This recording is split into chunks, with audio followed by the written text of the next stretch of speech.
అబ్బో ఇక్కడ కేజీ చీరలు కొంటే అర కేజీ చీరలు ఫ్రీ అంట. మంగళ్య షాపింగ్ మాల్, కేజీల్లో సేల్, టన్నుల్లో ఆనందం. నమస్కారం సార్.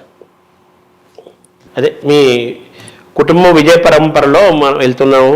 అలాగే త్రిపురార్కి నేషనల్ అవార్డు, ఆస్కార్ అవార్డు, అలాగే కీరవాణి గారికి పద్మశ్రీ, ఇవన్నీ తెచ్చిపెట్టాయి. బాహుబలి ఇంక చెప్పక్కర్లేదు దాని ఇది. సో మీ విజయ పరంపర కీరవాణి గారు, రాజమౌళి గారు అందరూ కూడా విజయ పరంపరలో వెళ్తున్నారు. రాజమౌళి గారి సినిమాలో ఒక్క క్షణం నటించిన చాలా పెద్ద పెద్ద నటులు కూడా అనుకుంటారు, చాలామంది నటులు అనుకుంటారు. అటువంటి రాజమౌళి గారికి మొట్టమొదటిసారిగా నటించే అవకాశం కూడా మీరే ఇచ్చారు. సో ఇంత నేపథ్యాన్ని మీరు చూసినప్పుడు మీకేమనిపిస్తోంది ఈ వాతావరణం ఒకసారి సమీక్ష చేసుకుంటే? తర్వాత బోసు గారు ఏమన్నా ఇవన్నీ గమనించారా? చాలా సంతోషమే, కానీ రిఫ్లెక్టెడ్ గ్లోరీ అంటారు తెలుసా మీకు? అదే I don't want to bask in the reflected glory. ఇంకొకళ్ళ విజయాన్ని చూసి ఆహా వాళ్ళు ఎంత విజయం సాధించారు అని సంతోషపడే లక్షణం నాకు లేదు. కొంతవరకు ఉంటుంది, అదే అయిపోయింది, నేను సాధించవలసింది ఏమీ లేదు. నా తర్వాత వాళ్ళు, నా పిల్లలు, వాళ్ళందరూ ఇంతంత విద్యా సోపానాలు అధిరోహించారు అని చెప్పి సంతోషించి తృప్తి పడిపోయే లక్షణం నాకు లేదు లేదు లేదు లేదు బికాజ్ నేను సకల కళాపూర్ణుడు. నేను రాణించాలి. నేను రాణించవలసినంత నేను రాణించలేదు బికాజ్ విధి విలాసం అలా ఉంది. But I have to make a mark in the industry. I will exceed all these people. I will make a mark. For that I am living now. అలా జీవిస్తాను, ఆ మార్క్ చేస్తాను, నేను తప్పకుండా సాధిస్తా. ఈ సినిమా రంగంలోనే I will make a mark. మీరు ఒక కొత్త ఉత్సాహాన్ని, మామూలుగా పుత్రోత్సాహము, పౌత్రోత్సాహము, తర్వాత భ్రాతృోత్సాహము, 3 ఉత్సాహాలు మీరు పొందారు. అలాగే కలుపుకొని మీ ఉత్సాహంతో మీరు కూడా నేను సినిమా తీయాలి, దాన్ని సక్సెస్ చేయాలి, నేనేంటో నిరూపించుకోవాలనే ఒక స్పిరిట్ మీలో పుష్కలంగా కనిపిస్తుంది కదా. Because I'm capable of that. అవును, ఎందుకో ఒక విధి నాతో ఆడుకుంటుంది. నాకు రావాల్సిన కీర్తి నా తర్వాత వాళ్ళకి అలా పంచిపెడుతుంది. అది ఇదంతా కూడా మా బోస్ చేసిందే. మా తమ్ముడు వాడు చేసిన యజ్ఞవరాహ అతని పేరు, దేవతలు పెట్టిన పేరు, వాడు చేసిందే ఇదంతా కూడా. కాదు ఎందుకు జరిగింది. బట్ స్టిల్ అదే విధంగా నాకు ఆయుర్దాయం కూడా అలా పెంచుతూనే ఉన్నాడు. తను వెళ్ళిపోయాడు స్వర్గానికి, తన ఆయువు నాకు ఇచ్చి నన్ను పెంచుతున్నాడు. అలాగా I will make a mark in the industry. I will prove what I am. Rajamouli గారితో మొట్టమొదటిగా నటింపజేసింది మీరే అన్నారు. పిల్లల గోవి సినిమా గురించి చెప్తారు ఒకసారి మనం తలుచుకుందాం సార్. అది పిల్లల గోవి సినిమా గురించి చెప్పారు ఇందాక మీరు. శ్రీలేఖకి అందులోనే ఉంది, మీ కుటుంబ సభ్యులంతా అందులోనే చేశారన్నారు మీరు. చాలా అది ఇష్టపడేవాడు కాదు, చాలా బతిమాలి చేయించుకునేవాడు. రాజమౌళి ఇష్టపడేవాడు కాదు, చాలా బ్రతిమాలితే వచ్చేవాడు.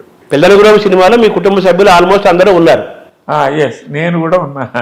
అదే కానీ ఆ పిల్లలు కూడా ఆగిపోయింది. మళ్ళీ ఇప్పుడు క్లైమాక్స్ తీయలేక అయిపోయింది. అదే ఇప్పుడు మీరు ఆర్థికంగా ఇబ్బంది లేదు కాబట్టి ఇంచుమించు ఒక 10 years బ్యాక్ వరకు కూడా మెడ్రాస్లో ప్రసాద్ ల్యాబ్లో ఉందండి, నెగిటివ్ ఉండేది. ఓకే, ఎప్పుడైతే once I decided I will take it out and complete it, ఎలా ఉంటే అలా చేసి అది రిలీజ్ చేయాలి అని అనుకునేసరికి ఫాగ్ అయిపోయిందని చెప్పారు వాళ్ళు. నెగిటివ్ ఆ ఫిల్మ్లో కూడా ఇప్పుడు కాదు కదా ఇవన్నీ, ఆ బాక్స్లు అన్నీ కూడా అంటుకొని చెప్పారు.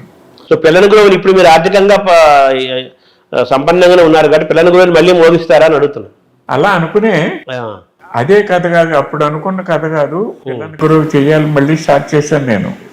కొత్త కథ రాసుకుని అది కూడా ఆగిపోయింది, ఏం చేయలేకపోయాను. ఇప్పుడు రైట్ నౌ నేను ఆ తర్వాత నందనందనం అనే సినిమా తీద్దాం అనుకున్నా, చాలా సన్నాహాలు చేశాను, అదే అయిపోయింది. నాకు ప్రొడ్యూసర్ దొరకే అయిపోయింది, అంతకంటే ఏం కాదు. ఇప్పుడు సంగమం అనే ఒక సినిమా I'm hellbent and doing that. నా సకల శక్తులు, నా సర్వధాన్ని దారిపోసి ఆ సినిమా తీస్తా. దానిలోనే I will prove what I am. I will show the world what I am. I will make a mark in the industry. అంటే ఎప్పుడు మొదలవుతుంది సార్ ఆ సినిమా? ఏమంటే ఎప్పుడు మొదలవుతుంది సంగమం? As early as possible. ఇప్పుడు అంటే గతంలో ఒకసారి తిరుమల నాయక సినిమా ఒకటి చెప్పారు మీరు, తిరుమల నాయక. అది పక్కన పెట్టా. దీని గురించి అది పక్కన పెట్టి సోషియో మైథలాజికల్ ఫ్యాంటసీ ఓ పక్కన పెట్టడం. Today's triangular love story so that it will reach each and every audience. అందుకని చెప్పి తిరుమల నాయక పక్కన పెట్టి ఈ సంగమం తీసుకున్నాను నేను. ఇది triangular love story, today's love story with ISKCON backdrop. ISKCON backdrop ఉంటుంది. సోషల్ మూవీది, సాంఘికమైన టుడేస్ సోషల్ మూవీ. ఈ రోజు ట్రెండ్ కి తగ్గట్టుగా తీస్తారు. Fantasy in this. ఈ రోజు ట్రెండ్ కి తగ్గట్టుగా, latest trend. Yes, today's trend. అదే love story, triangular love story. అంతా మీరు సిద్ధం చేసుకున్నారా? నటీనటులు ఎవరెవరు ఏంటన్నా చూసుకుంటున్నా, ఒక్కొక్కరిని చూస్తున్నా. 2023లో అది మొదలవుతుంది అంటారా సంగమం? 23 కాదండి, ఇంకా ఇది ఇప్పుడు ఎక్కడ ఆగస్టు నెలలో ఉన్నాం. 23లోనే చేస్తా. త్వరలో సంగమం సినిమా మొదలవుతుంది. ఇప్పుడు మీరు ఇందాక మాట్లాడుతూ కీరవాణి గారికి సంగీతం సహజంగా వచ్చింది, 3 ఏళ్ల వయసులోనే అమ్మవారు మరకతమల్లి అమ్మవారి యొక్క దర్శనం జరిగింది అని చెప్పి అన్నారు కదా. ఒకసారి క్లియర్గా చెప్పండి సార్. అదే భూమి నుంచి ఆకాశానికి 3 తీగలు ఉన్నాయి. ఆ తీగల్ని ఒక దివ్యహస్తం అలా మీటింది. అది వింటూ నాకు సంగీతం వచ్చేసిందని చెప్పాడు అనమాట. తనకు మొత్తం వచ్చేసిందని చెప్పాడు అని చూపించాడు. సరిగొంపదండి వాడిని ఇలా పాడుతూ నేను ఏమంటే అది పాడి రిపీట్ చేస్తున్నాడు. అప్పుడు హార్మోనియం మీద నేర్పి నేను సిస్టమేటిక్గా కూర్చుని కొంత నేర్పి నాకు ఆ తర్వాత టీచర్ని పెట్టి ఇంకా ధారా ప్రవాహమే, అంతే. ఏకసంతగ్రాహి. తర్వాత చక్రవర్తి గారి దగ్గర ఎందుకు జాయిన్ చేయాలనిపించింది సార్ కీరవాణి గారిని? ఎందుకు వైలిన్ బ్యాండ్స్ని చూసి అడిగాడు. వైలిన్ బ్యాండ్స్ని చూసి నాకు కావాలి అన్నాడు. నేను ఇవ్వను, నా ప్రాణం. దత్తడి గారు అన్నారు కదా, దత్తు తీసుకోవడానికి. అదే చెప్తున్నా. తర్వాత అటువంటిది ఎక్కడ ఇంకొక 100 రూపాయలు పెంచమంటే ఇది విధి వైపరీత్యం. కొడుకుగా నాకు దత్తత ఇమ్మని అడిగిన వాడే నేను రోజుకు 100 ఇస్తున్నాడు, 200 ఇమ్మని అడిగితే ఇవ్వనన్నాడు. ఇది మానేశాడు. చక్రవర్తి గారి దగ్గర మానేశాడు. ముందు ఇవ్వనన్నాడు, మానేసి ఈడన్నాడు కదా అతను ఇస్తానంటే ఇవ్వనంటే మళ్ళీ ఇంకా అతను మొక్కం చూడను. ఈ 100 రూపాయలు కూడా మన కుటుంబానికి ఉండదు, ఆలోచించుకోండి బోసునాథ్ గారు అన్నాడు అనమాట. బోసు గారితో అన్నారు. బోసు పెంపకంలోనే పెరిగాడు. బోసు అంటే పర్లేదు అన్నాడు. అప్పుడు 1 సంవత్సరం చక్రవర్తి దగ్గర మానేసి కాషాయం కట్టుకుంటూ పాదరక్షలు లేకుండా మెడ్రాసులో ఉన్న ప్రతి అమ్మవారి గుడికి రోజుకు ఒక అమ్మవారి గుడికి వెళ్ళేవాడు అనమాట. ఎంత దూరం, ఎన్ని కిలోమీటర్ల దూరం నాకు కాళ్ళ నడకని వెళ్ళి అక్కడ ఆవిడకి దండం పెట్టుకుని వచ్చి ఆవిడ భోజనం చేసేవాడు. అలా సంవత్సరం చేశాడు. సంవత్సరం చేశాక ఈ లోపున సుందరరామూర్తి గారు, వేటూరు సుందరరామూర్తి గారు చాలా అభిమానించారు వీడిని. చక్రవర్తి దగ్గర కూర్చుని కంపోజింగ్ కూర్చున్నప్పుడు వీడిలో ఉన్న తెలివితేటలు గుర్తించి